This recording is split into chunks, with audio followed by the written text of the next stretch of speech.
আজকের বিশেষ খবর, ইরান যুদ্ধে অংশ নিতে রওনা দিয়েছে 25,000 মার্কিন স্থলসেনা, সঙ্গে রয়েছে উভচর যুদ্ধজাহাজ।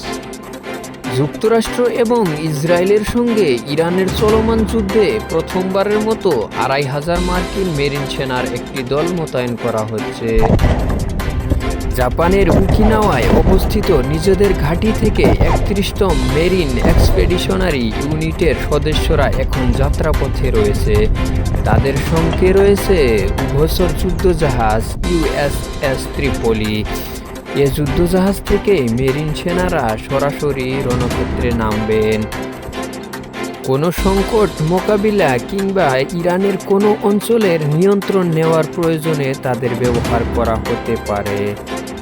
মূলত এ মেরিন সেনারাই হতে যাচ্ছেন ইরান ও যুক্তরাষ্ট্র ইসরায়েলের মধ্যকার যুদ্ধে মোতায়েন হওয়া প্রথম মার্কিন স্থলসেনা। এর মধ্য দিয়ে এটি স্পষ্ট হচ্ছে যে যুক্তরাষ্ট্র এ যুদ্ধে ধীরে ধীরে তাদের সামরিক শক্তি বৃদ্ধি করছে এবং খুব দ্রুত এ যুদ্ধ শেষ করার কোনো পরিকল্পনা তাদের নাই। তথ্যসূত্র আল জাজিরা।